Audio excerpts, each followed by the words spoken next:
Let's face it, working with stakeholders and subject matter experts is a critical component to successful instructional design. Taking a learning program from conception to completion, on time, under budget, and with the time to review the process for learnings? Yeah, that's a challenge. Luckily, the nerds have someone who can help us out. A friend of the show, Emily May, works with businesses and organizations to design and develop engaging learning experiences at scale, with an emphasis on consistency and efficiency. And today, she shares her learnings on successful project management for instructional design. There's a ton of great information in here that you won't want to miss. Let's get started. They are the fabulous learning nerds. 'Cause if you're tired of the old ways of getting it done, you've got the fabulous learning nerds. Scott, Dan, and Abby are making it fun. The best ideas that you've ever heard. So everybody spread the word. They're gonna keep your wheels turning. The fabulous learning nerds. Fabulous learning nerds. Oh yeah! Hey everybody, welcome back to another episode of your Fabulous Learning Nerds. I'm Scott Chu, your host. But you really don't care about me. The person that you care about way more is here. Dan Coonrod. Dan the man. Oh yeah. Danielle. That's an immense amount of pressure, and I'm not sure I'm okay with that. Hopefully you're here to listen to our guest and not me. Just saying. I think they're here to listen to you, Dan. We all need more Dan Coonrod. We're selling it. I totally know we need Dan Coonrod. I do. How are you doing, sir? Wildly uncomfortable now. How are you, Scott? 2 weeks in a row. Fair to middling. You can't hit me with everybody's here to listen to me and then ask me how I'm doing. Come on, man. It is true. I'm going to find out if it really is true. Like, if you're not here to listen to Daniel, you're here to listen to Abby. Come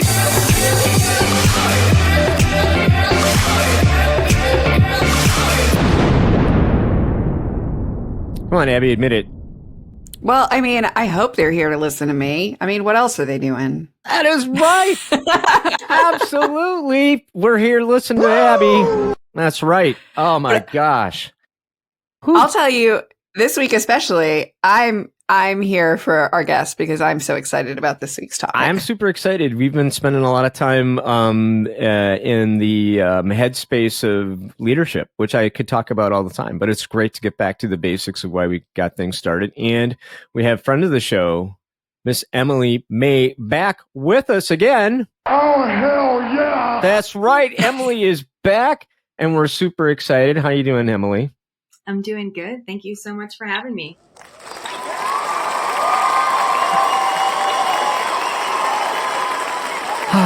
Look, our audience is happy about it as well, so that's fantastic.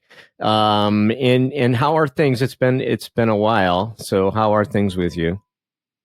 Things are good. Yeah, I've been really busy, but busy is good, and just really grateful and thankful for the abundance of work that's been coming my way, and I've been getting to work on a lot of really cool projects and with some different clients, and so yeah, things are great. Oh yeah, we'll get into how to get in touch with Emily, but I love that when somebody says I need help, I can recommend Emily, and they're gonna get the awesome that Emily has. It's so great. And then they come back to me later, which is so fantastic. Like, oh my gosh, I got such great work from Emily. I'm like, yeah, I told you that would be the case. So that's great. But we're not going to go ahead and gush all over everybody but me today. We're going to go ahead and talk about something really important that you're all going to learn from. So let's dive into our topic of the week, shall we?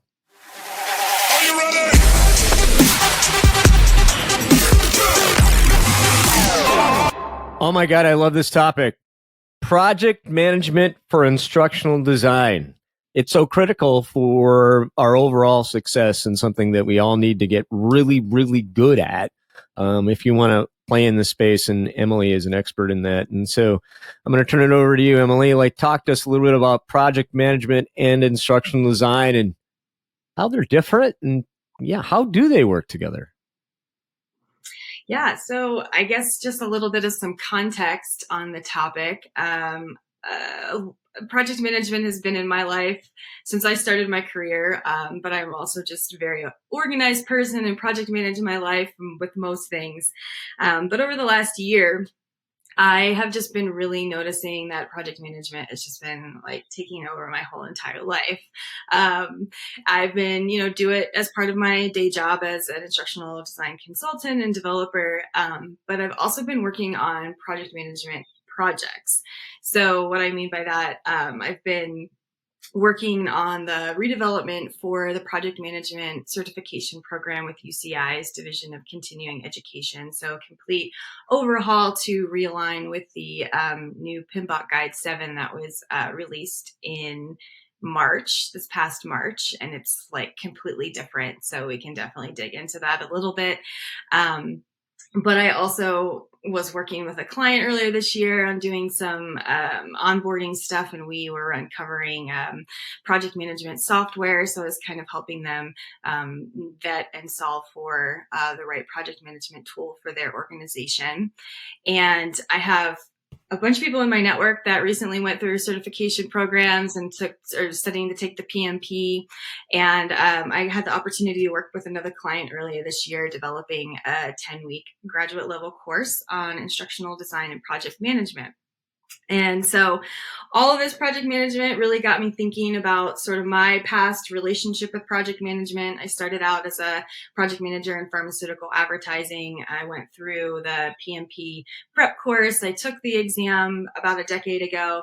And, I started like kind of thinking about my experience and how everything is changing today, and started noticing a couple of things. And I think the first thing is really just this big, massive shift that's happening with the project management field as a whole, not necessarily related to instructional design, but just in general. And so like when I took the PMP exam, it was definitely more, I don't even know if like agile was like truly a thing quite yet. It was very traditional, large scale linear projects, think aerospace, construction, engineering. And I had a really hard time at that point in my life, like making that connection, like how does this fit into the journal ad that I'm pushing around in my agency? Like it wasn't a whole, like I struggled with that concept a little bit. And then whenever I was starting to develop the project management for instructional design course, I was doing some research online and just started to see that there wasn't a ton out there specifically on project management for instructional design, like whether you're going to school or taking, a coaching program or something online. There's a lot about theory, a lot about design principles, but not a whole lot about how do you get your project done? How do you work with your team? How do you motivate teams? I mean, you could be working on multiple projects at once, different teams. A lot of times as instructional designers, we work with people that are like super busy and don't necessarily even understand why they're working with us, right? So there are all of these things I think that it's really important for instructional designers today to start really paying attention to, and kind of beyond that with the way PMI, the Project Management Institute, is shifting from more process-based to principle-based. I think that we're going to definitely start seeing it rolls across the board, like project management being a super important skill to have. And, specifically in our field, I think it's important for instructional designers to start paying attention to. So how they're different, how they're the same. Well, I wanted to just quickly pull you all. I know you all have managed teams and have hired people, and I'm just curious, from, when you're interviewing people for learning roles, like on a scale of 1 to 10, like how important do you feel project management is in an instructional designer, e-learning developer role? Is 11? Well, I'll tell you where I learned I cared about it a lot was someone who doesn't have a process probably doesn't understand their role. So they're very good task people, but if you need them to make decisions or work with anybody else, a lack of like a process is pretty indicative that maybe they're not ready for that yet. I will say that for the most part, my experience has been that's way not even on the chart of the things that we were looking for. Right. So we talk ID. Oh, can we talk ADDI? And what does their end product look like? And the thousands of times that we have been burned by lack of process. And of course, like many corporate organizations, we have a PM team, and that's their job to manage process. But if I don't understand the language, or if I don't understand my own process, I have found that those people are overworked, undermanaged, and everything just falls apart. So part of the things that I think are really critical, I'm glad you brought up PMP, and I have a question for you on that too. But, you have to be able to speak the same language and have an understanding of what the objectives are, when the deliverables are due, what are the things that are going to be causing roadblocks. Like if I don't have that at the start of what I'm doing, I can't answer the critical question of bandwidth and availability and my competency to create something that's awesome. Right? So without that, I'm always going to say yes, and then I'm going to deliver poor results. So I'm going to overpromise and underdeliver, and I hate that. That's just something that I hate, but it's something I live with. So, yeah, does that answer your question, Emily?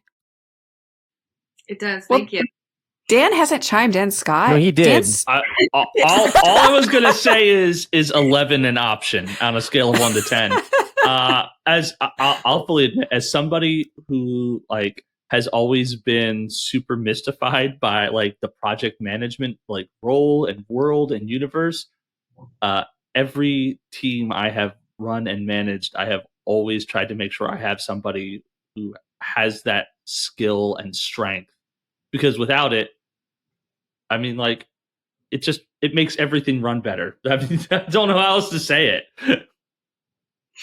Absolutely. And I think kind of going back to, your first question on how they're different and how they're the same, or how they work together, I think there's an overlap a little bit. You look at instructional design, there is a process. We could look at ADDI or STAM or some of these other methodologies, right? But kind of to your point, Dan, it doesn't, yes, you can follow this process to know what design phase you're in or what phase you need to be in, but to then be able to take that a step further and manage the process and the people for how that whole thing comes together on time and within budget and all of that fun stuff.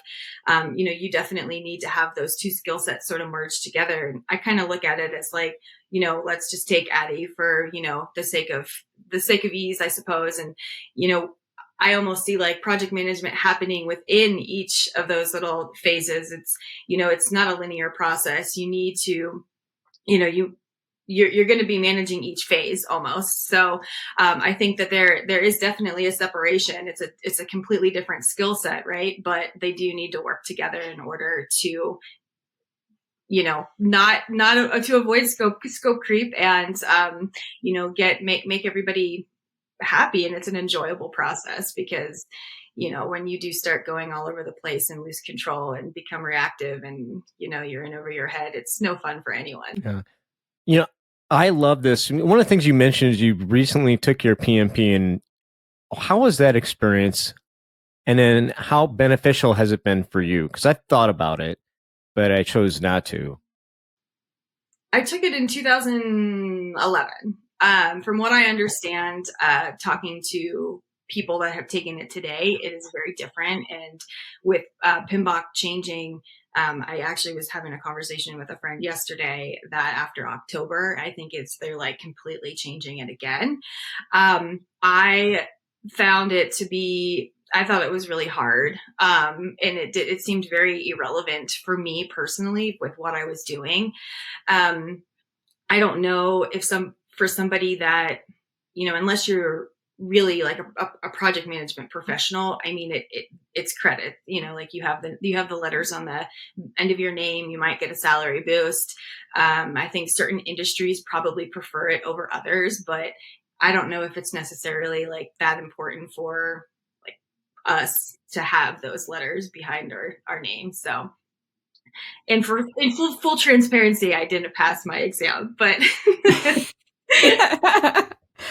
I am fascinated to hear. I've heard so many people say I need to get PMP certified so that I'm PMP certified. And I'm I don't know if that's a a good reason.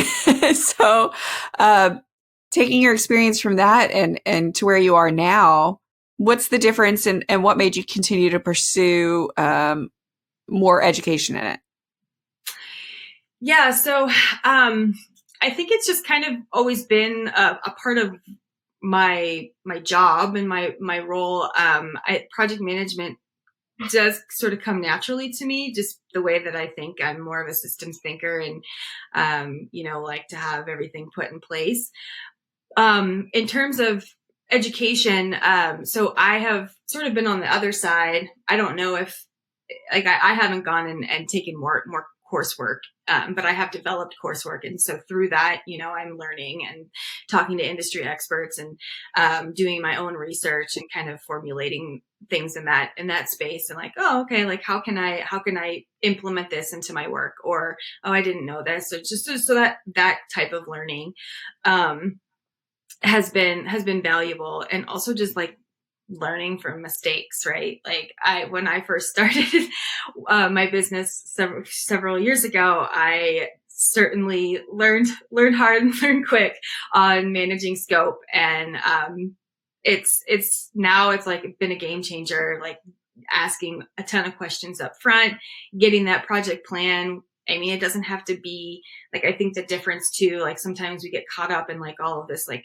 nomenclature and like, oh, we need all of these templates and resources and, I need a project charter and a work breakdown structure. And it's like, you don't really need that for like, if you're creating a 30-second instructional video or something. Right. So I think that there are things, I like the way that the PMI is going on more principle based. So you can kind of adopt these skills and these knowledge areas and cherry pick like what makes sense in your project, with these like more foundational skills like communication, documentation, managing scope, things like that. Yeah. Can you give us like, if you had to give a quick definition of the difference between process based and principle based, how would you help folks kind of understand what that means? Sure. So I guess the easiest way I could describe it, the older, we'll say PMBOK 6, for example, would go into details on you need a communications plan, and here are all the things that need to go into the communications plan in order for it to work, right? And it falls in this part of the process.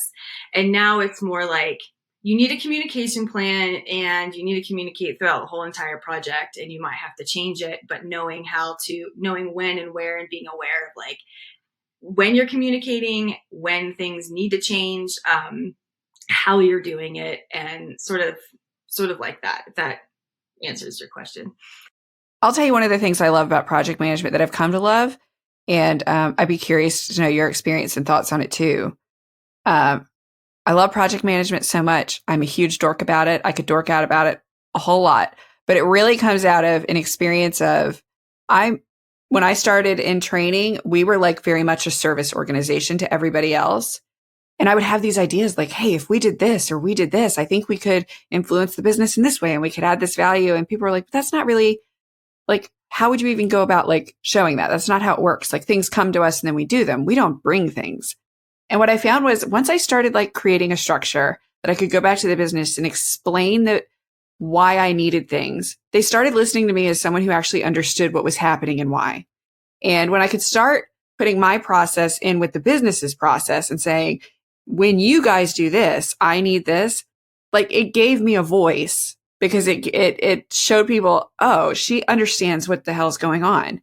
And when I wanted to do things and needed to ask of the business, I could speak from a place of like understanding how value happens. Does that make sense? So I'm curious what your experience has been with that, running your own company when you consult with clients. Does that role seem to translate into what you're doing? Yeah. And it's interesting that you say sort of like the service based, because I have, as I get more experience and I talk to more clients, prospect meetings and figuring out if it's even a project I want to work on, I think that is one of the biggest things is like, I want to have a say and a voice in like scoping out a project and like, how does this align with your business outcome? Like, I don't want someone to say like, we did all of this before, we just need someone to execute it. Like that's that's not where I'm at in my career. And I mean, sure, some people probably would prefer that, but yeah, I want to be able to persuade decisions. And when there are in kind of, I guess on the opposite end, when you are knee deep in a project and someone comes to you and says, hey, wouldn't it be cool if we did da da da da? I can say, well, how does this align with our original goal? Like we, pull up the project plan, like this is what we decided on, and maybe it does make sense and we need to change things. But I do like having that control and being on top of it, because you're right. You know what's going on. You know what you're getting into. You come from a place, you're more proactive with your choices and your decisions, and not just like, well, I don't know what I'm doing. I'm just going to keep doing what everyone says. And then, you ended up getting $10 an hour for your project and you hate you hate your life and you're working crazy and it never ends. So, yep. Oh man, talk to us a little bit about protocols, project management protocols in instructional design. Like where I'm going to have to put some things together. Where do I start? Is it the same? I mean, do you start from the same template every time you're asked to do something or think about something? How can our audience begin to think about what they're being asked to do in a way that's really going to help them deliver the awesome? Yeah, I think, when you are first starting out, sure, there are tons of templates and things online. But kind of going back to what I said earlier is you have to really understand the scope of your project and ask a lot of questions up front to see what things you need in your project plan. For me, I always make sure that I have clearly defined goals. The project team roles and responsibilities are outlined, expectations are outlined and communicated. I've started to really dive into what does acceptance criteria look like? So when is this project complete and who's going to be the final person that signs off on it? When are we going to have review cycles? How are we communicating? Are we doing weekly touch points? We're just bouncing ideas back off of Slack, things like that. And then sort of setting that standard and having a kickoff meeting and getting everybody to weigh in on that and sign off on it. And that is okay, well, we're just going to keep going back to the plan. I think kind of beyond that too is just documentation. Documentation has been a game changer for me. And I pretty much document everything, whether I share it with the whole team or not is another story. But, documenting how meetings went, project status, any roadblocks that I'm curious and questions I have, just constant. And, you have, a historic data on the project for future, right? So you can kind of figure out, okay, well, this is how this project went. I'm doing another one, so I can look back at my documentation. But it's also a nice CYA if you go. So there is some scope creep that comes and happens, and you can go back and say, well, this is actually how it happened, and this is what we all agreed on. Let's have a conversation about it. But also communicating and following up with people after meetings or before meetings has found to be a really valuable documentation piece for me. And it just kind of helps people trust you and know that you're on top of it. I'm so interested in your experience vetting PM software. I've used really sophisticated software platforms and I've used very basic ones. I love and hate things about both. What are your thoughts and what goes through your head when you're starting to look at a new tool?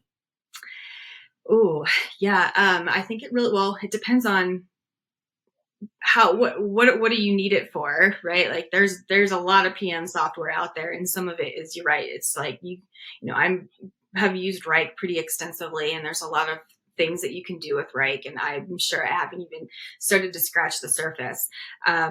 For this client that I worked with earlier this year, we, they're a small firm. There's 20 employees, and really the goal was more task oriented rather than project. We need to come up with a project template. So we looked at Asana, ClickUp, and I think ultimately yeah, it was between like Asana and ClickUp, and then we ended up going with Monday because it just was like so user friendly and clean. But some of these other tools are, yeah, you can do a lot. So it really just depends like what it is you want to be doing with it. You know, do you have criteria? So one of the things was like being able to see a Gantt chart and seeing when people have availability, so there's not time wasted. So, but I don't think that there's like a perfect PM tool out there in general, but there's not one for instructional design, I don't think, really. I would totally agree with you on that. Nice. It'd be nice if somebody came up with something like that. But yeah, I found a decent checklist can solve a lot of woes. But yeah. Yeah, checklist works great sometimes too. Or you don't even have some fancy projects. You can have a task list, and you can still cross it off on Word or Google Docs, and it feels just as good. All right, let's talk a little bit about scope creep, right?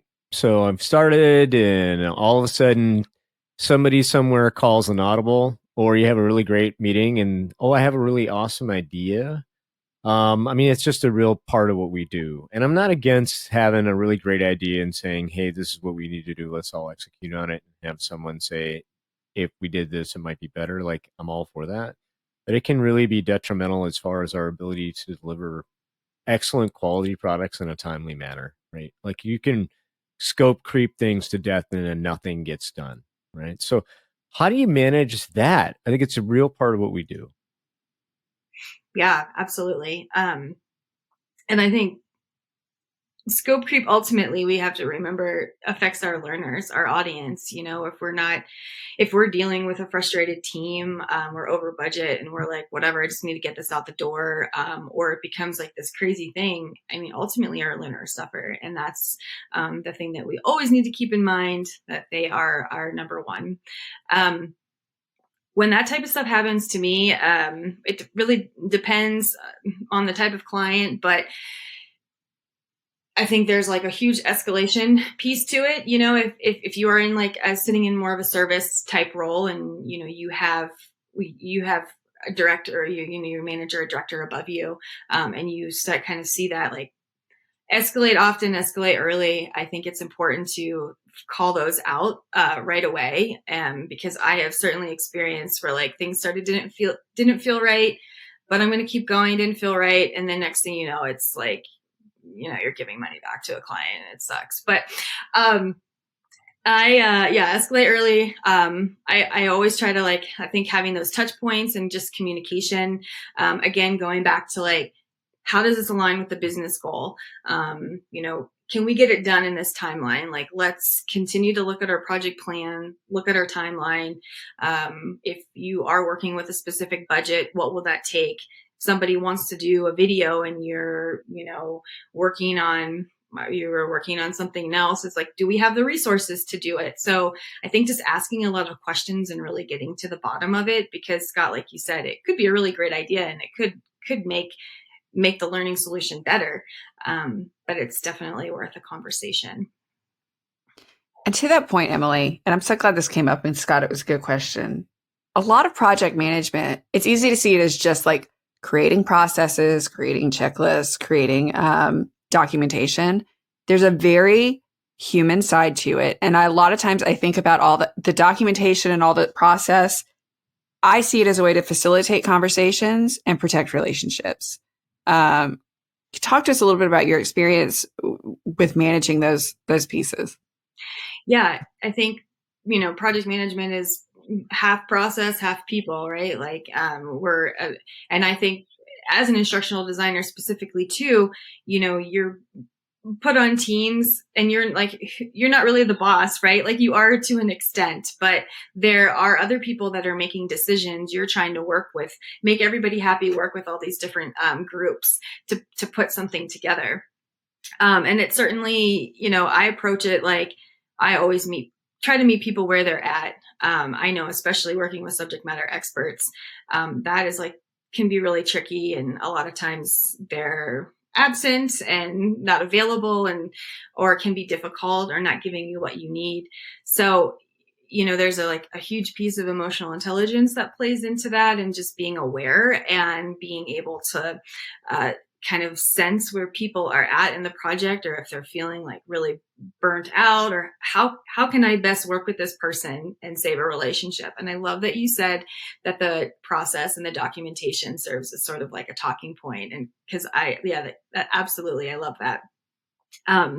So I always just try to approach the people that I work with. I meet them where they're at. Again, just over communicate. If I'm proactive, I've worked with SMEs before that don't want, well, I don't want to say don't want, maybe there are things going on in their world. They're unable to deliver what they're being asked to. And so I've taken a proactive approach of like, well, I'll just take my best stab at it and have you review it, because it's much easier to review and provide feedback to somebody than it is to try to write something from scratch. Yeah. And I think it helps. I mean, I've been in so many conversations where the person I was talking to, I could say, look, I don't have time to do it. And they understood, but they're like, what do I go tell my boss? And I'm like, okay, take them this piece of documentation that explains how long this takes and why. And then it's not on you. And it's not, then they're not just coming to me going, what do you mean you just don't have time? Like, what else you have to give people a way to say like, I get it, and move on and sign off. So yeah, I think, you really have to be thoughtful about how you're helping your partners. And sometimes, documentation is the way you do that.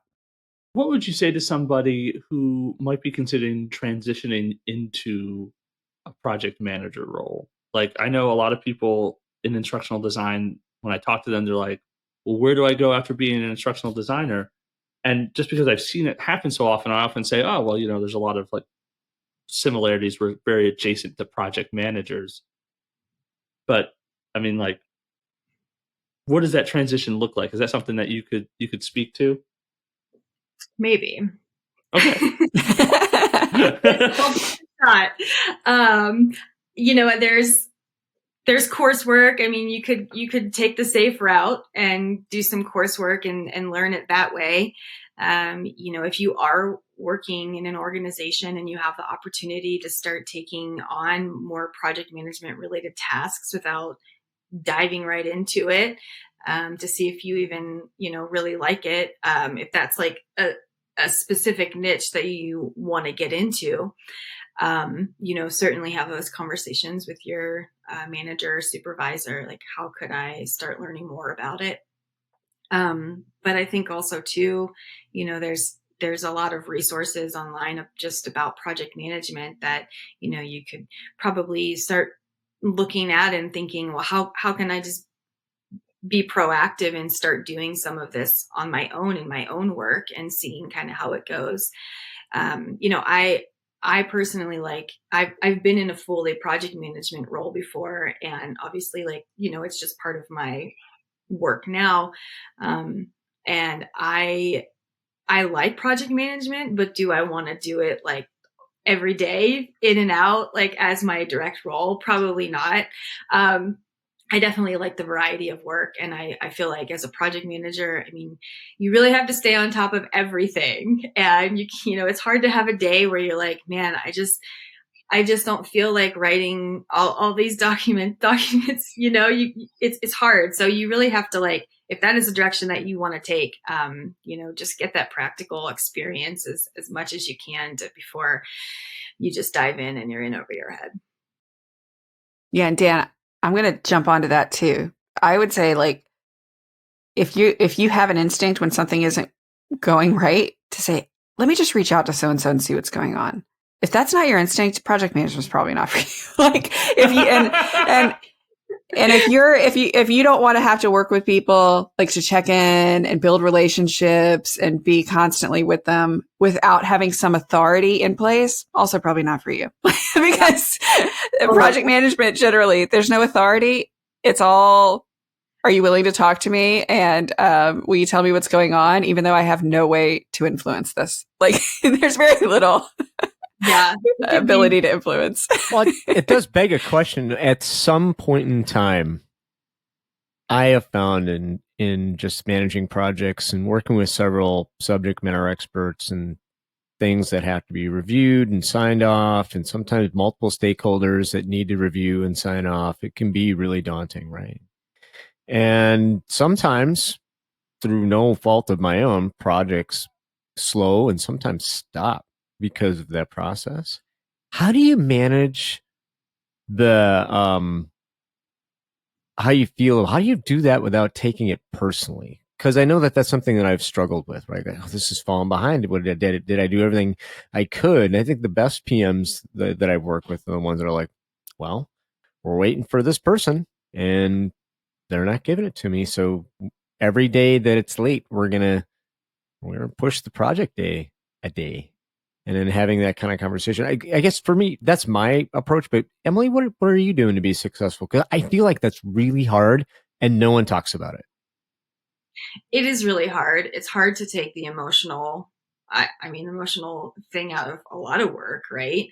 Especially when you're influencing a project without really having much of a influence, right? So I think, I would say I'm definitely not perfect at that. I tend to put emotion into my work, and it is hard. It is challenging. And when you have to have tough conversations, or this person's not doing it, like, how do you say that without like throwing someone under the bus or making someone feel, it's like, well, so I would say that's definitely a work in progress, Scott. I don't know if I've completely figured it out, but going back to just communicating as much as possible and documenting has seemed to work for me so far. All right. So let's piggyback on some of that, right? So we're talking about influence without authority, right? Something that I think we all have to work on and get better at. Like, what are some things that an instructional designer can do to influence perhaps better so they get better outcomes on their projects? Again, going back to that communications piece and kind of meeting people where they're at, and staying on top of it when you're being proactive and taking the initiative to like set up meetings, facilitate meetings, provide a clear picture of where the project is. I think that helps people understand that their stuff is in good hands and that they can trust you. And it kind of eliminates that like weird relationship undertone of like, well, what's going on? This person, you're supposed to be doing that. I mean, it's very clear and set out. So I think, just going back to really the communications piece, however that looks in, your team or your organization. And that's something that, you can definitely talk about up front too. It's like, what is your working style? How can we work best together? And just being really open and transparent about that sort of thing. I have found helpful to motivate teams and, sharing praise when something is done, or like, this is awesome. Like, we're doing like really cool stuff. We're working together. Like, it feels good. And I think that can be a great, motivator for teams as well. Yeah, but I'm glad you didn't nag them every day in your influence, because I have experienced that, and I don't find that very helpful. I mean, it is it's a nice reminder of something that I already know, which is I know I have this due, but I'm waiting on something. So thank you for that. Nothing worse than getting that, like, yes, I know. Well, I will say, on the scope or spectrum of you nagging me every day and you disappearing off the face of the planet, I will take the nagging 100%, but I don't think that either are necessarily effective. Which does bring out a really nice question all about postmortems, right? How often are you reviewing the project, what went well, what didn't go well, and what we can learn from that? Talk about postmortems and their importance in your business. I really wish that I could do more of them. I feel like that is something that is often overlooked and often missed.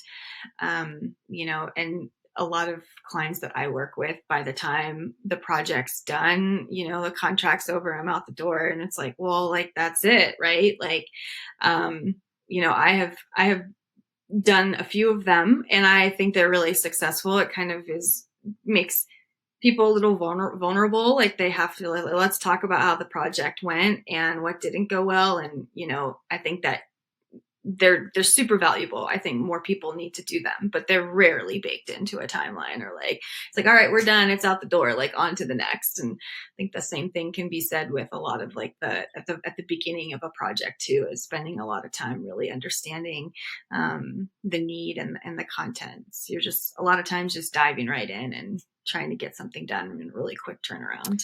Yeah. By the way, I use your D for done quote all the time now. I use it all the time. D for done. I think it's great. I would challenge anybody that's listening, because I feel like Emily made a really good point. Like, we all know it's important, but we don't take the time for it. Like, bake that in, find a way to bake it in, because it's the only way we learn and get better. And it needs to be part of our standard operating platform. That's my preach for today. I'm proud of you for doing that as often as you can. For me, I think that's table stakes. Maybe even an expectation that we set at the very front. Like, when we get done, we're going to take a look at our return on expectations, our ROE. We're going to see if we hit the mark on what we tried to do, and we're going to take time to learn and get better. And I think that your subject matter experts and those people above them will really appreciate and value you more for doing that, regardless of how the project. That's just my humble opinion. I'm done preaching. Other questions for Emily? I have a question. Really good project managers, and I say this coming from, this is something I still am always trying to get better at. A lot of the goal of project management obviously is to create some structure so that everybody knows what you're doing and how and when and where. But those structures have to be flexible. So you're trying to build a tree, not a house of cards, right? So because projects are inherently dynamic almost always. I don't know anybody who works on projects that don't change midway through. Any tips on becoming good at that, getting better at creating project plans that are more accommodating to change? Yeah, that's a great question. I'm still struggling with it, so no judgment. It is a very tough thing to do, to know how to build flexible project plans. Totally. Yeah. I don't know if I have a great answer for that either. I would go back to the communications piece and, making sure that if something is changing, how does it align, go back to the original goal of the project. And, but yeah, I don't know. I'd be interested in hearing Scott or Dan's perspective on that, because that's tough. Well, I'm glad to know I'm not the only one who struggles with that. I mean, and if there are folks listening out who are listening to this episode, let us know your tips on it, because it is unbelievably difficult to create effective, flexible programs. Because I find that either you lose buy-in from your partners when you don't effectively flex, or you're hurting yourself, either making agreements you can't keep, or compromising the value of what you're producing. So, yeah, I'm always curious if anybody has ideas. I'd love to know. So yes, anybody listening, send them our way. In my defense, at the beginning of this, I did say this was not my strength. So, well, see, Emily's going to help you out. That's a great transition. Emily, where can people go to get better at this? Are there opportunities and avenues for them to get the resources that they need to get better? Definitely. You can certainly visit Google. Google is going to have a plethora of information. If you really are serious about it, go take a PMP certification and take the exam. I mean, that is the number one way to learn about project management, at least according to PMI. And, but as an instructional designer, yeah, that's debatable, right?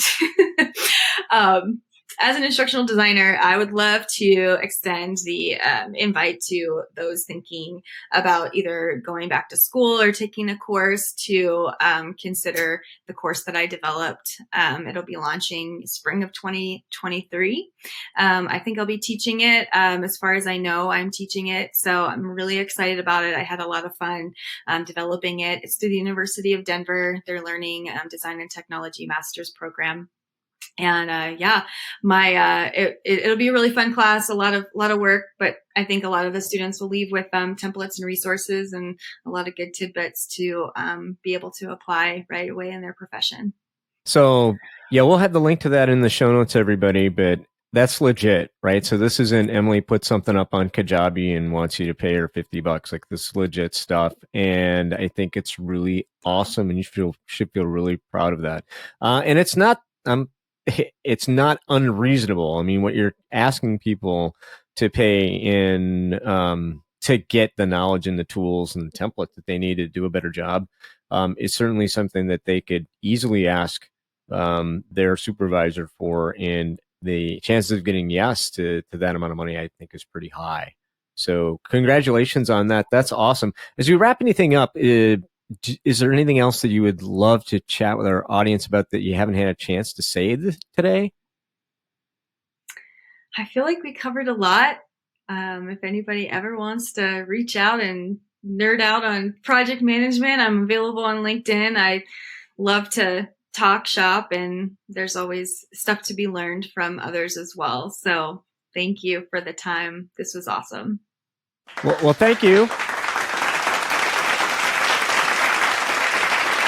I would encourage, even if you don't want to be a project manager, think about taking courses, especially courses like Emily's that are such a good value. You will work with a project manager at some point in your life.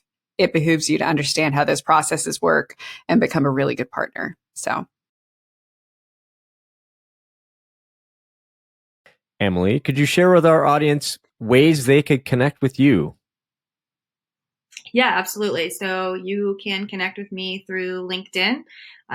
It's just Emily May is my LinkedIn profile. Or you can shoot me an email at emily@emilymayconsulting.com.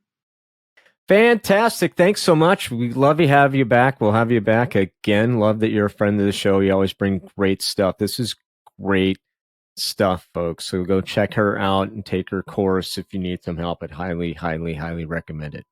Daniel-san. Yes, Scott.